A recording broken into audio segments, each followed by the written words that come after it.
Welcome back everybody to CM42 TV. Welcome into yet another video. Can you believe it? Another video here on CM42 TV. Madness. This is a very special occasion. I hope everybody understands the magnitude of this video. We are here for the return of the top 5 countdown video series type thing that we do here sometimes on the channel. I say we do. We did previously. We've not done in a while. Used to do some top 10s and top 5s and stuff, and they've kind of transitioned over to the podcast on the Good Bit, because we did a lot of top 5s and top 10s and stuff over the past couple of years on the Good Bit podcast, which you can listen to, by the way, right here on CM42 TV, Spotify, Apple Podcasts, Podbean, Anchor, Podomatic, Pocket Casts, and I think that might be it. Maybe even TuneIn, I don't know, but you can find it on podcasting outlets anyway. That's kind of a thing that I'm somewhat known for, I think. I've always been known as the guy that kind of likes to list things. I don't know how I got that moniker. I think it's just because I would ask folk when they were on the podcast and stuff. So, out of nowhere, top 5 Leonardo DiCaprio films or something, I don't know. But it's always something that I'm interested in. I think it's the wrestling fan in me, because, you know, when you're younger, you kind of get all these... You get wrapped up in your top 10 wrestlers, your top 10 matches and that sort of thing, and obviously it carries on to when you're older and stuff, even to today where I'm still obsessed with making these top 10 matches and that sort of thing. It's always great fun. But especially the last year or so, where I've, you know, become so enamoured by films and becoming more of a follower, studying films more I should say, making them a bigger part of my life, have I realised that it's actually very difficult to rank certain films, and that comes in terms of, you know, if you watch more films, obviously. Just as I'm getting older and stuff, I'm watching more films, different types of films. We're going to do it here on CM42 TV. We're going to make a point. We're going to start bringing back the top 5s and the top 10s, and we'll just have a good laugh, because at the end of the day, it doesn't really matter, does it? So I thought we'd do a really fun one to kick things off here, since we're kind of all in the Avengers bubble just now. Since Endgame is still in the cinemas. I think it's 2.5 weeks to 3 weeks after it's been out in the cinema. So let's do a top 5 MCU films video. I think that'd be quite appropriate just for this sort of time of the year and what's been going on in the world of cinema. So I'll just, again, it doesn't really, I'm telling myself it doesn't really matter. So I'm writing these down, I'm thinking, yeah, I can take that one off, it doesn't really matter. So as of right now, what month are we in? May? As of May 2019, this is my top 5 MCU movies, and this is going to be from 2008 up until 2009, the 22/23 films in the build-up to Endgame, including Endgame as well. I'm sure it'll pop up there, spoiler.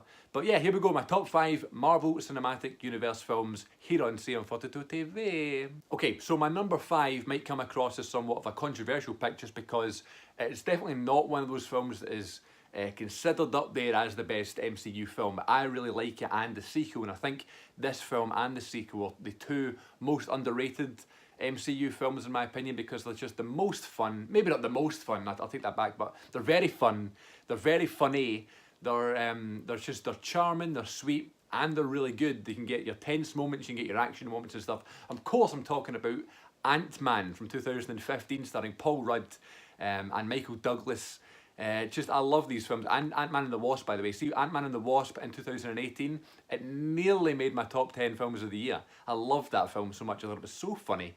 And Paul Rudd is not only one of my favourite comedic actors, but he's also just one of my favourite actors in general.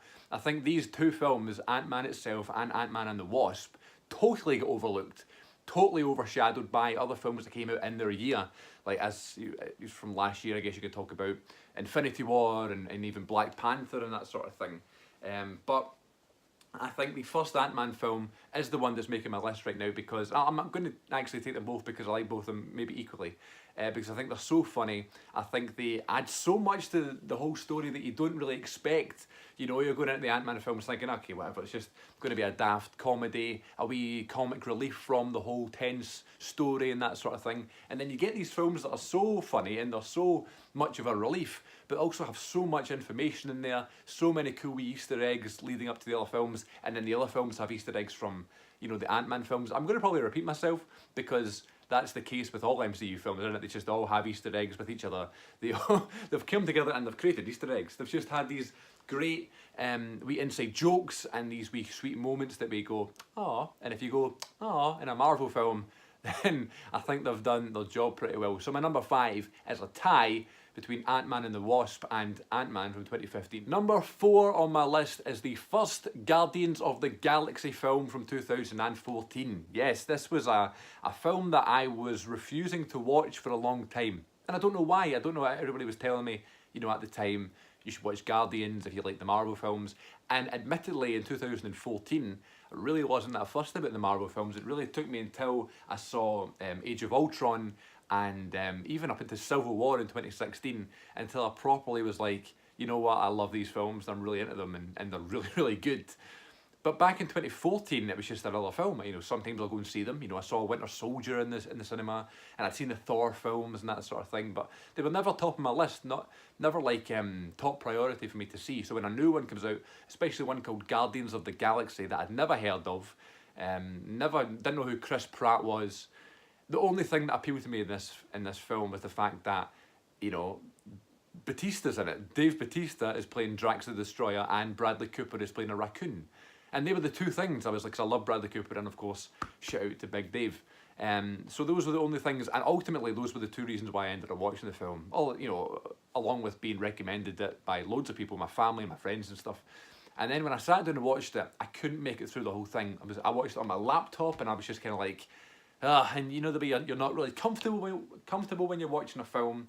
You're just kind of sitting there, and when you've been told to watch it, and you're kind of watching it in rebellion. I'm not going to like this, you know, whatever. You're going in with a sort of negative mind frame, which luckily for myself, since then, I've totally been able to delete from my brain, and it has become obsolete. I don't do that anymore. I don't judge films. I'm very lucky the fact I can go in with an open mind now. But back in 2014, I was very guilty of that, going in with a total closed mind and narrow mind, I should say, and not expect anything, not want to see it, you know, watch it and sort of protest. But as it went on, you know, as I went back to watch it a second time and stuff, I really started to enjoy it some more. And then at the end of the film, I just kind of went, yeah, I liked that, I enjoyed it. And then as time went on, I would rewatch it again and again and again, and every single time after that, I fell more and more in love with it, to the fact now where it's one of my favourite Marvel films and one of my favourite superhero films of all time. And I think the Guardians' inclusion in films like Infinity War and Endgame and that sort of thing, lesser Endgame, and even Guardians 2 as well, from 2017, I believe, or 2018. I think those films make them mean more. I like the fact that they play such an important role, especially in Infinity War. I love the fact that they all kind of are just as important as Iron Man and Captain America and the Hulk and Thor, and that they're very, very important in these films. And coming from someone who I'm just thinking, they're not going to have any effect on me, they're not going to have any effect on these films, why do I need to watch it? To not only them being some of my favourites, not me falling in love with the films and the characters, but also just them being so important to the story and stuff and just making such a difference. And of course, Drax is stealing the show. Anytime a wrestler is involved in a film and does a good job, you know, that's why we all love The Rock. We'll always forgive The Rock for anything bad he did in wrestling. It's just because he can leave, make a massive film, be great in it, be funny, you know, have everybody love him, and then you're like, okay, he's one of us. It's the same with Dave Batista in this film. And then just Chris Pratt is hilarious as well. I love Gamora, or Gamora. I love them all, it's great. And then Groot, of course, being very cute, and he does get annoying sometimes, but you can kind of take it with the benefit of the doubt, the fact he's a fucking tree. But anyway, yeah, number 4 is the first Guardians of the Galaxy film, because of the story I have, and now the fact that, you know, they're such an important part of the whole story. So there you go, number 4, Guardians. Number 3 is from 2018, and at the time it just seemed to be the most unbelievable film and nothing could ever top it. And then another film this year kind of came along and done exactly that, but we'll get to that in a second. My number 3 is Avengers Infinity War. So I watched this film again recently, just before seeing Endgame, and I did a wee sort of movie vlog here on the channel about it, and I just kind of rambled on and on and on about this film and making no sense. And I was watching the video back and contemplating whether to upload it or not, and I was thinking it's pointless and stuff. And I thought to myself, that's exactly why the film is so great, because you can't really put it into words, you know, how you feel about this film, because it ends in such a sour note. You end in such, like, you're like, what is going to happen? You're thinking, okay, you know Endgame's coming, so it might not finish great, but the fact it ends in utter devastation, it's just like, what is life? What did I just see? And as I was saying before about Guardians, how like everybody's in this film and everybody is important, other than Hawkeye and Ant-Man, who have bigger parts in Endgame. But I just think Infinity War is an amazing achievement, and just because it doesn't complete the story is not why it's my absolute favourite. You know, if it was to complete the story, if there was a film out there that did complete the story and kind of went on from Infinity War, maybe it would top it. But yeah, for those reasons, how it's so funny and it's so important and it's such a, you know, Doctor Strange meets everybody and Hulk appears and Thor is being hilarious and stuff as usual. They fight Thanos and Thanos completes his mission, which the bad guy almost never does in big films like that. I just could talk about it on and on and on for ages. I did a full podcast about it back in 2018, right after I'd seen the film, which is available on CM42 TV, and also there's a video version, but it's a live stream that we did at the time, so it's not really the full episode, but there's like video footage of us talking about the film.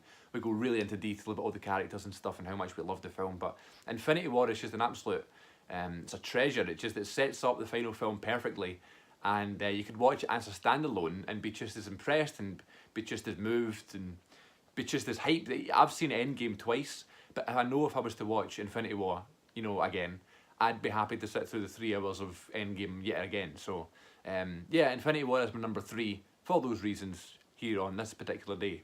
Okay, so I've made it pretty obvious what number 1 is, but my number 2 pick is the film that totally made me do a 180 in terms of my opinions on these films and how I feel about them going forward. And that is Captain America Civil War is my number 2. Back in 2016 when this film came out, I was excited for it. You know, I'd seen the first Avenger and the Winter Soldier. And when you see Captain America in the title, you just think it's another one of the Captain America films. But if you didn't see the name Captain America at the start of this film, you wouldn't even buy the fact that it's a Cap film. You'd think it was just an Avengers film because everybody's fucking in it. And I'll tell you why. That scene at the airport where they're all there and they're all fighting and they're all trying to get on the same page. One person's for it, the other person is against it. One person has this backup, the other person brings a new set of backup.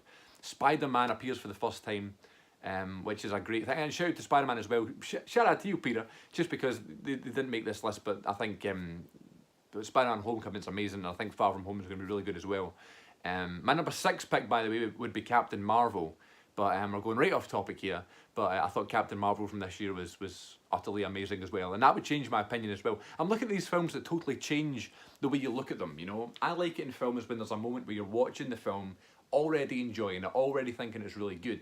And then there's one particular moment, boom, that just totally switches your opinion and just makes you go, oh my God, this has gone from a great film or a good film or an enjoyable film to being amazing, to being top tier, to being 5 stars, to being changing, you know, life changing, mood changing, thought changing, you know, opinion changing. And that's what Civil War did for me.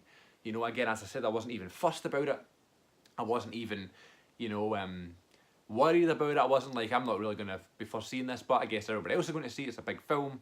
You know, I'll go and see it, and I just absolutely loved it. I found it funny. I was so into it. I've never been more into a superhero film, you know, than I was during Civil War. And during my podcast about that one, it was a very early podcast. I think it was episode 4 back in April of 2016 or May of 2016. And it just, I was on there with other Marvel fans and stuff and someone who was kind of against it. And I was listening to the arguments and just kind of being like, no, I fucking love these films. I can't wait to see where it goes. And ever since then, I've seen them all. I've seen them all anyway, but I mean, like in the cinema, weekend of release, loving them all, pure into them, you know, following the characters, that sort of thing. So Civil War, for that reason, the fact that changed my whole opinion on the MCU, is the reason why it was my number 2 and was my number 1 for a long time. Was my favourite Marvel film for ages, actually up until this year, a couple of weeks ago. And that's because my number 1 is Avengers Endgame. Of course it is, you know, and I'm well aware, alright? I'm well aware of the fact that it's just came out and it's fresh in the head and everybody's raving about it and there's all these reviews online and stuff, and we've just did the podcast about it, which is available now. But it is the best one. It's my favourite one. It's because it does everything that Infinity War does. It does everything that the other 22 films do, but it also rounds off the story, and it literally makes up a 3-hour film of references and jokes that are linked to the 22 other Marvel films that have came out since 2008. And if that happens, if that is doable, then it's an unbelievable achievement. It's not only just an achievement, but it's like a fucking celebration. It's a win for everybody, for fans, for the makers of the film, for the actors. It's unbelievable how someone, or a set of people I should say, can pull off such a feat. But obviously, I guess we're talking about the individual film here. But the individual film represents all the films. You know, we heard about it. You know, Endgame's going to be the one. Endgame's the one that everybody's going to go to and love, and it's going to be the round off, and it's going to have Iron Man references and Captain America references and Hulk references and Thor references and Ant-Man and Hawkeye and Black Panther and Captain Marvel, and people are going, no way. No, we're going to see all the individual films and we're going to enjoy them individually. And then this film comes along and just blows everybody out the water because it all fucking happened. There's deaths in the family. There's time travel. Time travel makes films even better. That scene when they go back to the first Avengers film, unbelievable. And again, the reason why that first Avengers film isn't on this list is because at the time, I wasn't fucking interested. I was like, yeah, sure, I'll go see it and that'll be it. It wasn't until Civil War and Ant-Man and that sort of thing came along where I was properly on board, you know. So Endgame, you know, I'm not going to talk about it anymore because I feel like I need to see it again. It needs to settle in some more. You know, it needs to become more of a thing because it's still so fresh, you know. So anyway, my number one on this day, my current favourite MCU film is the brand new one, is Avengers Endgame, because it is the perfect film. It rounds off everything. Of course, there's some plot holes and there's, you know, some problems with it, but you couldn't pull off a film of that magnitude and of that level without them. I actually think they kind of bring the charm to it. You know, two great cinema experiences, seeing it twice. Great podcast about it, talking with my friends and stuff, and just everybody around me just loving it and just feeling it, man. It's a celebration, and it's like a very special film, and I'm well aware that we're so lucky to have a film like that in our lives and being able to go and see it and to celebrate it. I hope that, you know, things like that continue because they are such a celebration, they're such a rarity, that they're that important and they're that good and that successful. So yeah, there you go, ladies and gents. There is my top 5 favourite MCU films. I was hoping to try and keep this short and sweet, but you know what I'm like. I like to ramble, I like to talk nonsense, but that's okay because we're here on CM42 TV. Until next time, folks, thank you very much for watching. Take care of yourselves, and remember, go and watch some MCU films because they'll blow you away and they'll make you feel really happy.